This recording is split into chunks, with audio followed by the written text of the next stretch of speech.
The fact that not everything is predictable has been on my mind like a lot recently with the move of Pluto into Aquarius. With Pluto and Capricorn, we got to see the underworld and our systems working together. Saturn is literally about predictability. It's pattern recognition, it's system, it's structure, it's order. And with Pluto moving through Capricorn, we got to see how the underworld moves in those spaces. The ruler of the underworld was visiting those systems. So we were getting really comfortable with learning how to navigate that space through prediction and pattern recognition. However, so clever are these transits. Now that we're moving into Pluto into Aquarius, Uranus is also involved in that space. And Uranus, is about what comes before the order. That's what makes it unpredictable. One thing I like to say about chaos that I've learned through my practice is that chaos also still has an order, it just has yet to be identified or is too large to understand. Same thing goes with Uranus. And not everything is meant to be predicted, especially with the fact that Uranus is the representation of the primordial beings, what has come before, what has been before the order, before time, which is a crazy concept. And so with predictability still involved, because Saturn is still with Aquarius, as is Pluto with this transit, the order that comes before becomes the predictability. The things that are random that you see happening that are just like it's chaotic, that is the predictability. We may not be able to predict everything through divination and through cards. We can see possibilities. We can look into the future and say this could be and this could be and this could be, but those are three different pathways, you know? However, Pluto is about binding, Saturn is about binding, and they're still together with Pluto and Aquarius. So the binding of those predictions, of those premonitions, has to do with the order that comes before. Reactionary responses are what ties you to the future in Pluto and Aquarius. How you respond to those random chaotic things happening. How do you interpret them? What is the order that you place onto that random thing? That is what binds on a general level, because it's also, determined on where your Aquarius is, where's your Uranus, what is it ruled by, those sorts of like personal placements. That's going to change this skill, but so on a general level, the reactions and responses to what comes before binds us through time to have that order that's super random be repeated. So if you're able to identify the order that is random, that can be repeated again, and how you responded to it, you can decide if you liked that response. And looking at those things symbolically is also usually pretty helpful. Because then symbolically, if you interpret it, you're responding to it, and you're looking at it, then you can kind of say, okay, symbolically, I know what this is about, so probably something like this is going to happen in the future. And if you respond in a way or react in a way that you may not agree with, especially after maybe like further communication about it or understanding a little bit more about that random chaotic order, you can also plant it in your space, your heart, your mind. Hey, when this happens in the future, when this random thing gets rebound again and we're looking at it in the future place, let's react a little differently, or let's handle the situation a little differently. Not everything can be predicted. I'm very grateful for that. Do you know how boring? It would be boring. It'd be so boring if you could predict everything. Also, sometimes this is a discernment, okay, because this is trauma work, shadow work, healing work. Sometimes we go to sit in a prediction or do a divination or look into the future because we feel like we need a sense of control. Control. So if you're looking at the future, you're needing a sense of control, more than likely it's Pluto, trauma's involved. More than likely that is a reactionary response that is somehow trauma involved. That's not always true. That's why I say discernment. Because sometimes we look for control, for power. Also Pluto related. And part of the reason, this is the real kicker. This is the part that's been just like stuck in the noggin. I can't get it to go away. I don't really want it to, because I know that there's still lessons to come through and for me to understand. And also, this is the thing. If we could predict everything, that means that there is no choice. There's no decision. Pluto is literally the study of the free will. It's the study of the will. Free or not, I suppose that's true. But discernment for you on how that works, because that's going to depend on your practice and your spirits, and that there's a lot of background that goes into that. Also, some people don't even believe that there is a free will. That I do.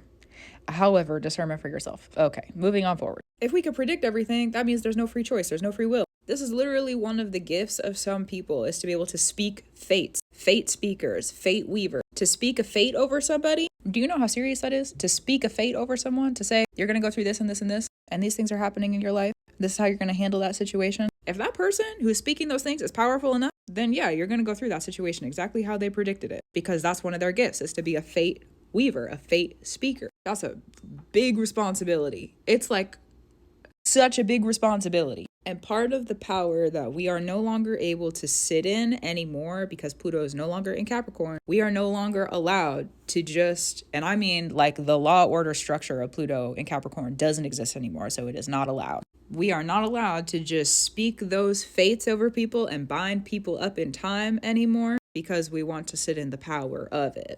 Not applicable for this era. Was applicable in the previous era, because that's a whole responsibility. You want to be a fate weaver, you want to be a fate speaker. There is more that goes into that than just reading for people. There's more that goes into that than, it's a whole practice. It's a whole, the depths of it, I have no words for. There's a reason that in some structures and belief systems, there needs to be initiation for those sorts of practices to be available to you. Not in everybody's practice, and you know what? Free choice, free will. People could do that without going through some form of initiation. Sometimes you got to learn how to do that through initiation as well. Regardless of that, it's a big responsibility. And with the structure and order of Pluto in Aquarius, not regardless of that, okay, but in regard to that, and also moving on, let me be more in specificity. We're not going to be able to predict everything. Those powers of fate weaving, fate speaking for the future in Pluto in Aquarius can only be applicable. This is like the golden nugget that I've been sitting with. It can only be applicable if you yourself have grounded the pathway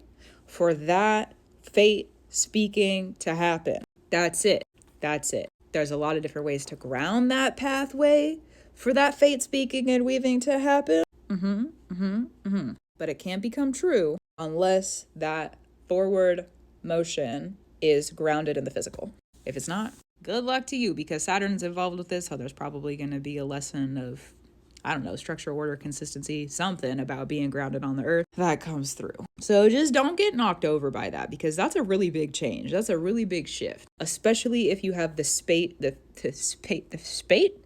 speaking, the fate speaking gift. I laugh, but serious. Especially if you have that gift to be able to speak the fates and understand the fates and see the fates, weave the fates, leave the fates, creating the change. Like that's a big gift. And there's so many readers on this app. There's so many readers in the world. There's so many, like, that's such a big practice that we have in our spiritual spaces and spiritual communities.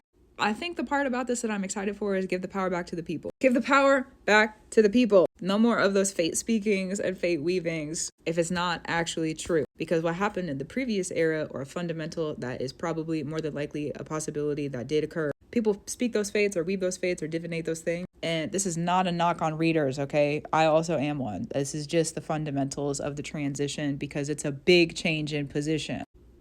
It's a big one. We used to be able to speak those things and then it would happen regardless, because Pluto in Capricorn is the underworld being bound to the systems. It's the underworld being bound to the time. So when those truths are revealed, whether they're true or not, if it's a lie, it turns into the truth. If it's the truth, then it will be grounded. That was the fundamental. But now it's different. It has to be grounded, and like in the physical, it has to be consecrated, it has to be grounded, and the fate also, it can be spoken, but there's going to be more unpredictability in the coming era.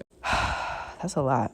That was a lot. I don't know. That's just something, like like I said in so many recent videos, the spirits have been so serious with me recently. So serious. Mother mode activated for me. I've been nesting, resting, digesting. Speaking of, I got to get my Brussels sprouts out of the oven.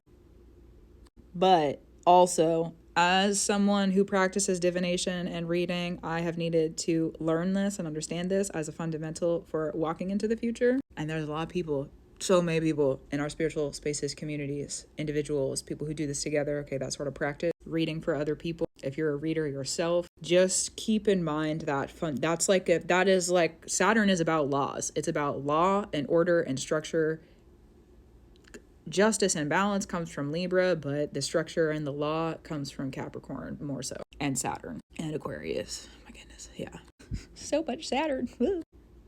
So just keep that in your mind. Discern for yourself, because that's a big one. Gratitude, reverence, and love to you. I can't believe this video is 10 minutes long. I'll talk to you soon. Thanks for listening.